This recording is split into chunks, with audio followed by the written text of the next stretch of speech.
ராசி மண்டலத்தில் ஒவ்வொரு கிரகங்களும் ஒவ்வொரு இடங்களில் இருந்தால் அதிக பலத்துடன் இருக்கும்.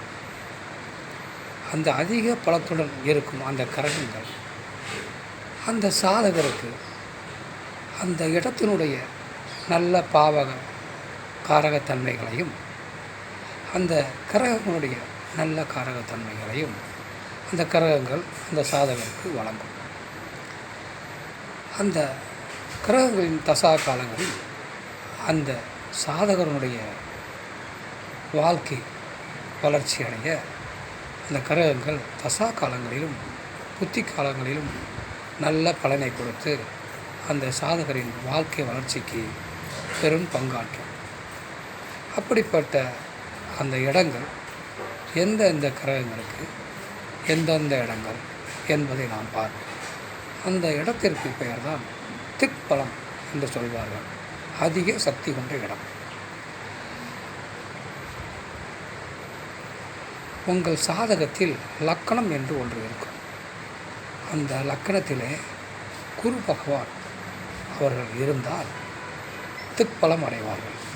அந்த குரு பகவான் அவர்களுடைய காரகத்தன்மையுடைய நல்ல பலன்களையும் அந்த வீட்டினுடைய லக்கண வீட்டினுடைய நல்ல பலன்களையும் வழங்குவார்கள். அவர்களுடைய தசா காலங்களில் அவருடைய புத்தி காலங்களில் அந்த சாதகருக்கு வாழ்க்கை வளர்ச்சிக்கு எல்லா நல்ல செயல்களையும் செய்து ஒரு வாழ்க்கை வளர்ச்சி அடைய பெரும் பங்காற்றுவார்கள். அதே லக்கணத்தில் புதன் பகவான் இருந்தாலும் திக்பலம் அடைவார்கள். அந்த புதன் பகவான் அந்த சாதகருக்கு அந்த வீட்டினுடைய நல்ல பலன்களையும் அந்த புதன் பகவானுடைய காரகத்தன்மையின் நல்ல பலன்களையும் அவருடைய தசா காலங்களை வழங்கி அந்த சாதகன் பெரும் பங்காற்ற காரணமாக இருப்பார்கள். லக்கணத்திலிருந்து 4ஆம் இடத்தில் சந்திர பகவான் இருந்தால் திக்பலம் அடைவார்கள். அந்த சந்திர பகவான் அந்த சாதகனுக்கு அவருடைய நல்ல காரக பலன்களையும் அந்த வீட்டினுடைய நல்ல காரக பலன்களையும் அவருடைய தசா காலங்களிலும் புத்தி காலங்களிலும் வழங்கி அந்த சாதகன் வாழ்க்கையில் முன்னேற பெரும் பங்காற்றுவார்கள். லக்கணத்திற்கு 4ஆம் இடத்தில் சுக்கிர பகவான் இருந்தாலும் அந்த சுக்கிர பகவான் திக்பலம் அடைவார்கள். அந்த சுக்கிர பகவான் அந்த சாதகருக்கு அந்த வீட்டினுடைய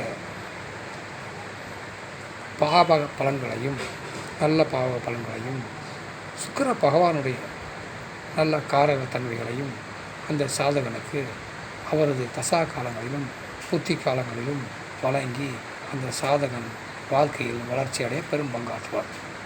அதுபோன்று லக்கணத்திற்கு 7ஆம் வீட்டில் சனி பகவான் இருந்தால் திக்பலம் அடைவார். அந்த சனி பகவான் அவருடைய காரகத்தன்மைகளையும் அந்த வீட்டினுடைய காரகத்தன்மைகளையும் நல்ல காரகத்தன்மைகளையும் அந்த சாதகனுக்கு அவரது தசா காலங்களிலும் புத்தி காலங்களிலும் வழங்கி அந்த சாதகன் நல்ல வாழ்க்கை வளர்ச்சியும் ஏகபோக வாழ்க்கை வாழ்வதற்கு வழிவகை செய்வார்கள். அதுபோன்று லக்கணத்திற்கு 10ஆம் இடத்தில் சூரிய பகவான் இருந்தால் திக்பலம் அடைவார்கள். அந்த சூரிய பகவான் அந்த சாதகனுக்கு தனது காரகத்தன்மையின் நல்ல பலன்களையும் அந்த 10ஆம் வீட்டின் பாவகத்தின் நல்ல பலன்களையும் அவரது தசா காலங்களிலும் புத்தி காலங்களிலும் வழங்கி அந்த சாதகன் வாழ்க்கை வளர்ச்சி அடைய பங்காற்றுவார்கள். அதுபோல் லக்கணத்திற்கு 10ஆம் வீட்டில் செவ்வாய் பகவான் இருந்தாலும் திக்பலம் அடைவார்கள். அவர்கள் அந்த சாதகனுக்கு தனது காரகத்தன்மையின் நல்ல பலன்களையும் அந்த வீட்டின் காரகத்தன்மை நல்ல பலன்களையும் வழங்குவார்கள். ராகு பகவான் கேது பகவான் இருவரும் எந்த வீட்டில் இருந்தாலும் திக்பலத்துடன் இருப்பார்கள். அதனால் அவர்களுக்கு திக்பலம் அடைவதற்கு என்று தனி வீடு கிடையாது. அதனால் ஒரு கிரகம் எந்தெந்த இடங்களில் இருந்தால் திக்பலம் அடையும் சாதகருக்கு நல்லது செய்யும் என்பதை நாம் தெரிந்து கொண்டோம்.